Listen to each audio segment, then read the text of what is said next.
Erin Gray looked perfect on TV for decades, but behind the cameras, something terrible was happening. In 1990, after 22 years of marriage, she discovered the shocking truth about her finances. Despite earning millions from Buck Rogers and silver spoons, almost everything was gone. Her husband had been controlling more than just her money. Friends say she showed up on set with bruises hidden under makeup. The abuse started much earlier than anyone knew. What really happened during those missing years will break your heart. Erin Gray entered the world on January 7, 1950, and even her birthplace sits in a strange blur. Some say San Francisco, others say Honolulu.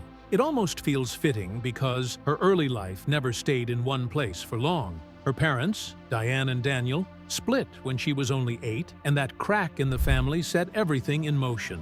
After the separation, she was sent to Palm Springs to live with her grandparents, and that stretch shaped her more than she realized at the time. Her mother worked as a photographer, her father as a businessman, and the family carried deep Irish-American roots. But behind the simple facts lived something darker. Erin later revealed that her father had physically abused her and her mother, a secret that tore the home apart long before anyone outside knew. That early shaking created a restlessness inside her, and it pushed her toward anything that felt like escape. Performance became one of the first small doors she could walk through. When she finally reunited with her mother, life should have softened a little, but instead, everything tightened. Her mother remarried, and they moved to Larkspur in Marin County. At first, the attention from her new stepfather seemed warm, almost comforting. Slowly, it changed into something twisted. Erin later stood in front of 800 people at a Hubbard House memorial breakfast in 2006 and told them the truth. The affectionate hugs had turned into sexual abuse. She said the girl in that story lived with silent rage until one day she picked up a knife and told him that if he touched her again, she would kill him. That girl, her. She watched her mother get abused too, and the whole house became a place where pain was normal and silence was expected. The trauma left her with muted senses, blocked memories, and a belief that she had to carry the weight of other people's actions. Still, she kept moving forward, using spiritual work, exercise, and therapy later in life to untangle the knots that childhood left behind. Her way out began in a surprising place. At 14, she entered a modeling contest in St. Louis and won a small assignment. It looked simple, but it lit something in her. Then, at 15 in 1965, she crossed paths with Nina Blanchard, the head of a major Hollywood modeling agency. That meeting changed her direction instantly. She knew exactly what she wanted. Modeling became her escape route and her career path at the same time. Commercials in Los Angeles came first, and by 1967, she was only 17 and already appearing on television as a dancer on Malibu U, a short variety show hosted by Rick Nelson. The early wins gave her some freedom. They also gave her proof that there was a bigger world outside the house she grew up in. By 1975, she was only 25 and earning around $100,000 a year, which would be more than $550,000 today. That income built her confidence and made her believe she could stand on her own. School moved in and out of her life the same way homes did. She went to Redwood High School in Marin County, then transferred to Pacific Palisades High School in Los Angeles for her final semester after her mother decided to pull her away from a boyfriend named Ken Schwartz. He was 2 years older and considered trouble, but he meant something to her. He later joined the army and went to Vietnam. By the time he returned, they had drifted apart. After graduating in 1968, she entered UCLA with a major that surprised everyone: mathematics. But modeling was already pulling her in another direction. She stayed only briefly before leaving college behind. She was 18, and New York City called her with a louder voice than the classroom ever could. She moved east and stepped into the world of high fashion just as the late 1960s were starting to roar. Her first major break came fast. At 18, she landed the RC Cola campaign in 1968, and suddenly her image spread across the country. Print ads called her the RC girl, and doors kept opening. New York pushed her even higher. She stood shoulder to shoulder with models like Farrah Fawcett, Veronica Hamill, and Susan Blakely. By 1975, she was earning around $100,000 a year, a number that proved she had climbed far beyond survival. That success softened the landing when acting finally entered her life. In 1969, her face reached international audiences. She appeared on the cover of Playman in Italy, a stylish magazine similar to Playboy, but more refined, and her long frame and calm expression drew attention in Europe as well. She also appeared on the cover of Ingenue magazine's Christmas issue in 1964 when she was only 14, a reminder of how early she started. She became a Breck girl too, joining a line of models such as Cheryl Tiegs, Brooke Shields, and Kim Basinger. Her portfolio grew across continents. Every new cover, every spread in a glossy magazine, filled her with a sense of direction she had never known as a child. In 1970, her life took another leap. She signed a major contract with Max Factor and became their featured exotic beauty spokesperson. Her face appeared in bold makeup ads throughout the decade. She traveled constantly to New York for shoots, with her long blonde hair and dramatic eye looks becoming her trademark. She also filmed commercials for Breck, Clairol, and Camay soap. One of her standout moments came in 1978 when she starred in an Avon commercial with the line, "You never looked so good." Most important of all, she became the original face for L'Oreal's famous phrase, "I'm worth it." She was the first woman to ever say those words in a commercial. Her modeling also crossed paths with the rising women's liberation movement. In 1971, she appeared in Ladies' Home Journal, wearing pantsuits and bold working woman looks. She talked about how modeling had given her financial freedom at a young age, and how she did not need to rely on her family anymore. That idea matched perfectly with the Virginia Slims campaign she later fronted, the one that said, "We've come a long way, baby." By 25, she was earning more than $500,000 in today's money, proving independence was possible and visible for young women. By 1972, she had appeared in more than 50 national commercials. She was everywhere. That much exposure caught Hollywood's attention. One of her most memorable commercials was for English leather cologne, where she said, "My men wear English leather, or they wear nothing at all." The line became famous and a bit shocking for the time. She also appeared in Noxzema ads alongside well-known names during the era. That commercial success eventually led to a 7-year Universal Studios contract in 1978 and her future role as Colonel Wilma Deering in Buck Rogers in the 25th Century. Her shift into acting did not happen overnight. In 1973, she was still known mainly as a commercial face, but she wanted more. She took acting classes under Warren Robertson and started traveling to Los Angeles for auditions. She fought against the idea that she was only a silent beauty. Her small comedy roles in the mid-1970s proved she could deliver lines and emotion, not just poses. Around 1974, she began landing film roles that required the poised beauty pageant look she had mastered. Directors valued her discipline and her ability to hit marks precisely. Even her smallest roles became opportunities to show emotional nuance. By 1975, she was one of America's top models, but she refused to stay in that lane.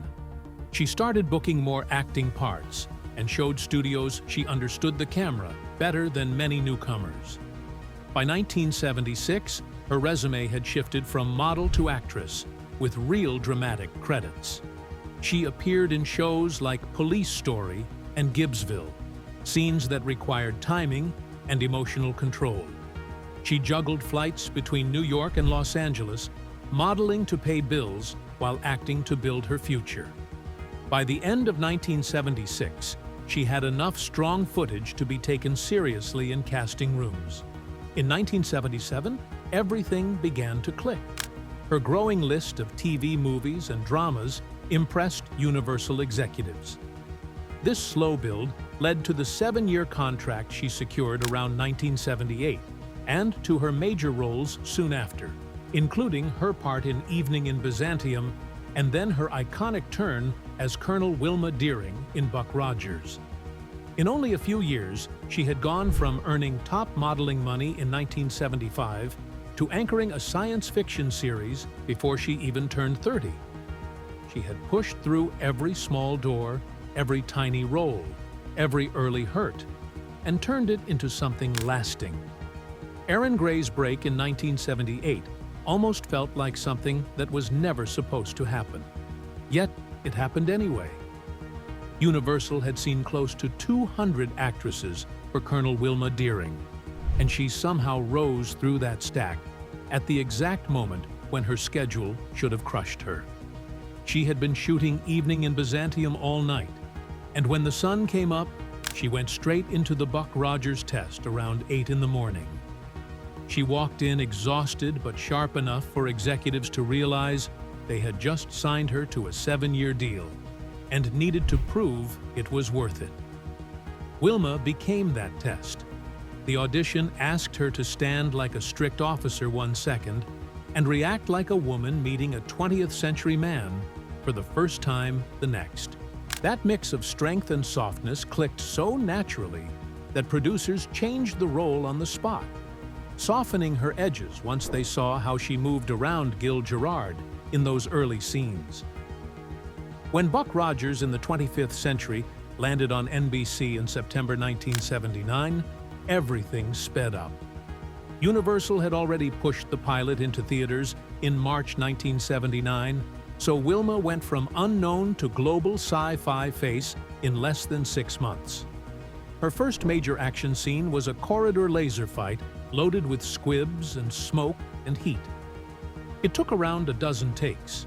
Smoke filled the narrow hallways until crew members had to wipe down the walls between resets. She stood there in spandex and boots under hot lights, waiting for another go. The network bet on her, and the premiere ratings proved them right.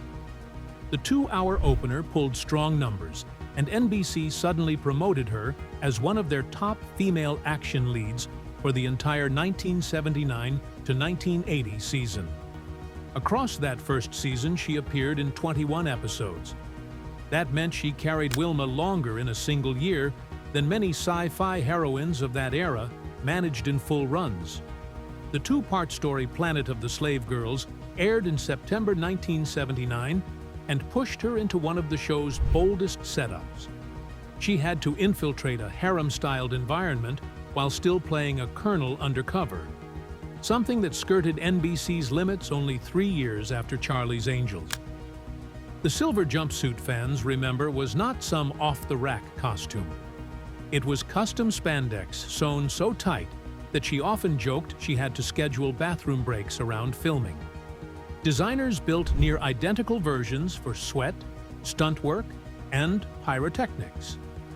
NBC plastered that suit across promotional photos and merchandising until Wilma became an instantly recognizable figure on shelves. On screen, her chemistry with Gil Gerard grew fast. Episodes like Space Vampire pushed them into darker lighting and rougher stunts that made everything harder to fake. Behind the scenes, she kept insisting on real movement whenever she could. Early wire work looked stiff on 1979 cameras, and she hated the idea of Wilma looking weaker than Buck. So directors let her do short, risky bits, while doubles handled bigger falls or higher rigs. That choice kept her from sliding into a decorative side role. She shared command decisions with Buck instead of being sidelined, something rare for a network sci-fi show at the time. Buck Rogers ended after its second season in 1981 with only 37 episodes, but Wilma lived on long after the show. Fans kept her alive in magazines, conventions, and especially toys. The first action figures arrived in 1979 and 1980 from Mego in both 3.75-inch and 12-inch sizes, complete with blonde hair, a laser pistol, and a simplified silver uniform. Today, sealed figures often sell between $185 and $235. Some reports claim early runs for Wilma and Buck together crossed seven-figure unit sales worldwide during the 1980 to 1981 wave, though exact numbers are hard to confirm. Even now, she signs those toys at conventions, where adults who were born between 1965 and 1975 tell her she was the first woman they saw commanding starships instead of serving coffee. Her shift into film came in 1982 with Six Pack. The movie shot across Georgia and North Carolina and paired her with Kenny Rogers in his first major film role. It reached theaters on July 16, 1982, and earned close to $20 million in the United States, which was solid for its budget. Gray came in with years of modeling discipline. By 1975, she had been earning around $100,000 a year, and that work ethic helped her handle the long track days and repeated driving shots. She was not a stunt driver, but insisted on doing simple driving scenes herself, so the close-ups would feel real. People often link her to the 1986 thriller The Hitcher, even though she was never in it. Her actual genre work from that era includes The Hitchhiker and later Jason Goes to Hell, The Final Friday in 1993. In The Hitchhiker, she appeared in the 1989 episode Together Forever, moving from bright sci-fi sets to psychological tension on lonely highways. By the time she played Diana Kimball in Jason Goes to Hell, released on August 13, 1993, she was 43, and portraying a middle-aged mother being hunted by Jason Voorhees. It was a sharp turn away from the action-ready Wilma fans remembered. There is also no confirmed film called Transfer Pattern for her. Her sci-fi work in the mid-1980s came mostly from television. After Silver Spoons began in 1982, she stepped into projects like Code of Vengeance in 1985, using her experience with green screen and miniatures from Buck Rogers to handle small-scale TV effects. Multi-camera sitcoms often shot for 10 to 12 hours a day, so she had little time left for low-budget experimental features. Her later technical stretch came in 2009 when she voiced the Spider Witch in Ghostbusters, the video game, working in a sound booth rather than on sets filled with smoke and stunts. No film titled Nasty Hero appears in her confirmed work either, but 1987 did bring a cluster of roles that pushed her into grounded drama. She appeared in Starman that year, stepping into a role made famous by Karen Allen. That meant slower scenes built on emotion instead of action. In Breaking Home Ties, she played Carol in a family drama full of arguments and loyalty battles, the kind of material far from Wilma's world. This group of roles marked a quiet shift. Casting directors started seeing her as a character actress who could handle mothers, partners, and professionals with real weight. Another title often mentioned, High Desert POWs, does not appear in her verified credits. Still, by the late 1980s, she was working in smaller action and crime projects. In 1988 alone, she showed up in Perry Mason, The Case of the Avenging Ace, Addicted to His Love, and an episode of Murder, she wrote. These parts had her playing captains or women caught in high-stakes cases, learning how to handle prop firearms and tighten movement for fast shooting days. TV movies usually wrapped in 18 to 21 days, so she had to learn blocking and action beats quickly in tight spaces. Her next long chapter arrived in 1982, when she became Kate Summers Stratton on Silver Spoons. The show lasted from fall 1982 to spring 1987, with 116 episodes across 5 seasons. She appeared through the entire run, often in more than 70 episodes, anchoring the story beside Joel Higgins and Ricky Schroeder. Kate stood between a billionaire who lived in a mansion filled with toy trains and a boy trying to make sense of a new family. And somehow, she made it all feel grounded. Her own past made those stories feel real. She was born on January 7, 1950 in Honolulu, and watched her parents separate when she was 8. She moved between grandparents in Palm Springs and her mother in Northern California before finishing high school near Los Angeles. She knew instability. She knew what it meant to raise a child while working long hours, something she went through during the Buck Rogers years. So when she played Kate, a woman stepping into a ready-made family, there was lived truth behind it. Erin Gray stepped into murder. She wrote in May 1990, at a moment when the show was closing its 6th season, a season that began on September 24, 1989, and wrapped on May 20, 1990. She played Andrea Dean, a calm and polished campaign worker pulled into a messy political murder that kept circling back to Angela Lansbury's Jessica Fletcher. The scenes were tight and full of questions, and seeing Erin in that kind of grounded mystery surprised people who still remembered her as the sci-fi hero from Buck Rogers and the warm figure from Silver Spoons. The episode filled the usual 47-minute slot and was shot in Los Angeles, right in the stretch when the series loved to bring in well-known faces and let them sit in the gray zone instead of playing loud villains. As the 1990s moved forward, she kept slipping between live-action roles and small voice parts. Casting directors still saw her as someone with sci-fi energy, so the mix felt natural even when the roles were tiny. In 1993, she showed up in Bonkers, voicing a character named Shirley in one episode, long before her later voice work in Ghostbusters the video game in 2009. Around the same time, she kept appearing in syndicated shows like Renegade in 1995 and TV movies like Crowfoot, also in 1995. Most of her parts leaned towards serious professionals rather than the sci-fi beauty image people gave her in 1979 through 1981. The mix kept her face on screens during the 1990s, especially in reruns. By the early 2000s, her work leaned into heavier emotion. Around 2000, she took on darker independent and cable films after years of steady mainstream TV. She did projects like The Last Producer, Woman's Story, and a short film called Delicate Instruments. Soon came Touched by a Killer in 2001, where she played Liza Collins, a woman trapped inside a tense investigation that pushed her into long scenes full of fear and confrontation. She was entering her 50s at a time when many past TV stars saw work shrink, yet she kept booking roles in Serial Intentions in 2001, Clover Bend in 2002, and Manfast in 2003. Casting directors trusted her with characters who were wounded, layered, and close to breaking. In the 2000s, her genre roots surfaced again.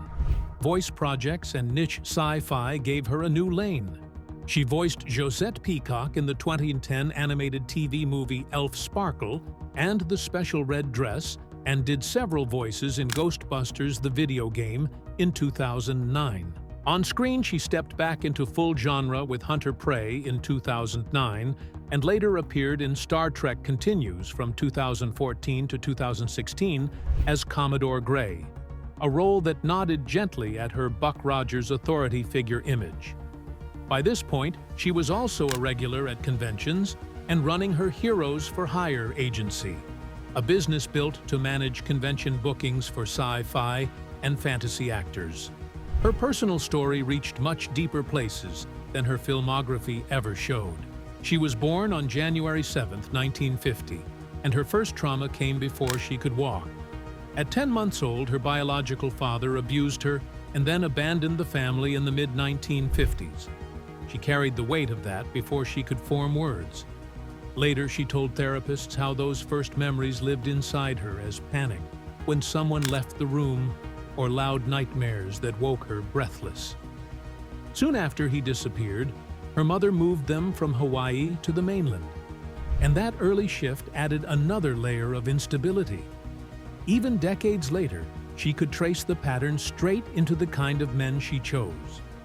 Her stepfather seemed safe at first. That did not last. By around age 8 in the late 1950s, His hugs changed shape and slipped into grooming. By 12, she had endured years of silent abuse until something inside her broke. She picked up a kitchen knife, pointed it at him, and warned that if he touched her again, she would kill him. No police report, no charges, no open conversation in the house. It stayed buried, which only deepened the secrecy tied to her pain. At 18, in 1968, she married Ken Schwartz, a talent agent more than 10 years older. By 1975, just before Buck Rogers entered her life, the marriage had shifted from protective to suffocating.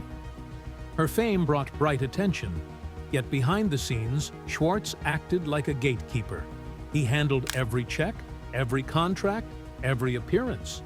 Friends said he controlled who she spoke to, and he often cut her off from co-stars like Gil Gerard by creating reasons she should not be around them. Over time, he answered calls for her, shaped her schedule, and spoke over her in meetings. She stayed in that marriage for around 22 years, from 1968 until their split in 1990. During that time, he controlled money, decisions, scripts, and even the rhythm of her days. She has talked about showing up on set with bruises hidden under heavy makeup. The late 1970s and early 1980s were busy years of action scenes and publicity photos, yet she carried constant emotional tension under it all. She lived through silent treatment, threats, and unpredictable rages that made her believe she could not function on her own. The marriage outlasted Buck Rogers and most of her major TV roles, showing how long early conditioning can trap someone. When she finally left him around 1990, she discovered the financial damage. Over almost 20 years in the business, she had earned around $2 million from commercials, Buck Rogers, and other work. Yet very little remained. Bank accounts, investments, and taxes had been under his control. And once lawyers tracked everything down, the reality was stark. Mismanagement and overspending had stripped her savings, so she faced her 40s with a son to support, therapy to pay for, and no real cushion. The betrayal pushed her into advocacy later in life, speaking about how financial control is its own kind of abuse. In the early 1990s, she looked for ways to heal physically and emotionally. Around 1992, after losing family members and battling pneumonia, an acupuncturist suggested Tai Chi. She found Grandmaster Marshall Ho-Oh in Los Angeles and threw herself into the practice. Over the next 20 years, she went from student to certified instructor and began teaching classes in North Hollywood and Encino, even bringing short workshops to Comic-Con Honolulu. She said Tai Chi steadied her breath, lowered her stress, and helped her process years of trauma. By the 2000s, she was teaching several days a week at 2 Los Angeles studios. In her 2014 TEDx Orange Coast talk, she called Tai Chi a portable medicine cabinet. She paired slow movement with simple breath drills and often guided beginners through the basics. At conventions, she sometimes taught hundreds of people in a single weekend. This public teaching shaped her wellness writing and encouraged other actors to try mind-body practices on set. Later, her advocacy shifted toward child protection. She joined the board of the Innocent Lives Foundation, a group that helps identify anonymous child predators online and works with law enforcement. By the early 2020s, ILF teams were helping on dozens of cases each year. Their 2022 report mentioned evidence that led to sentences of up to 50 years for offenders who had hidden for long periods.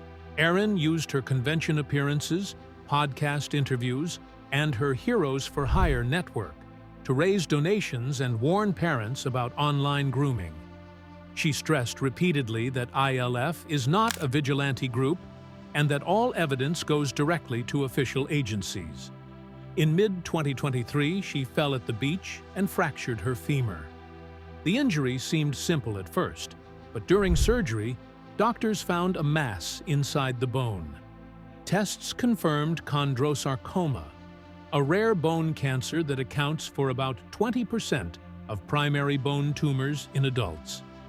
Friends created a GoFundMe describing the shock and outlining her long recovery.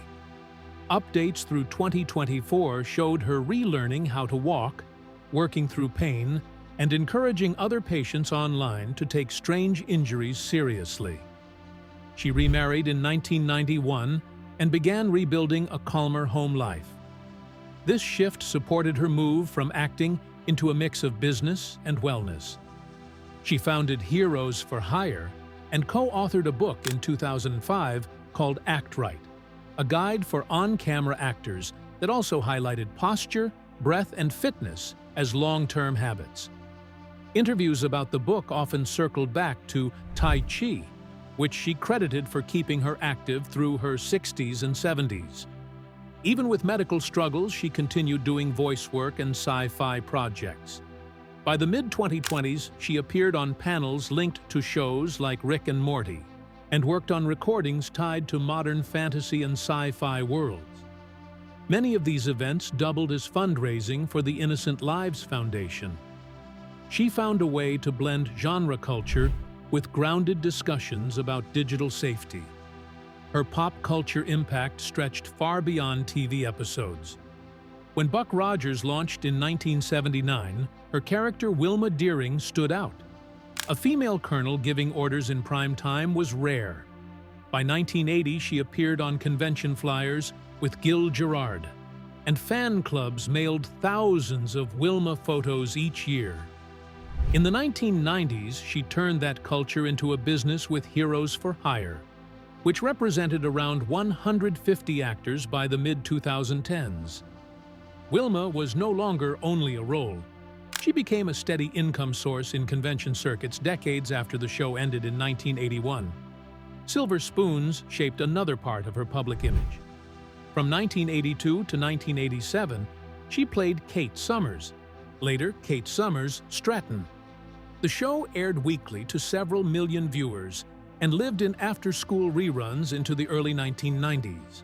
Kate became one of the earliest stepmother figures on network TV, written as calm, capable, and stable, during a time when blended families were often treated as broken. Fans still point to episodes where Kate mediated between Edward and Ricky over school problems. Those scenes replayed for years and turned her into a quiet model of supportive parenting. By early 2025, she was 75 and working on a memoir. Trade listings showed titles like From Victim to Victor. The chapters were expected to trace her path from New York modeling at 15 in the mid-1960s to her awards era on network television and toward her later business and advocacy work. The theme followed the trend of trauma narratives becoming both personal stories and guides for readers. For Erin, it marked a shift from convention guest to author, positioning her voice inside academic and industry discussions about abuses within entertainment. As survivor advocacy became more visible in the United States, especially from the late 1990s onward, celebrities joined efforts to push for stronger arrest policies. Reports from recent years link outreach campaigns to increased domestic violence arrests in several regions, sometimes rising by double-digit percentages after multi-year drives.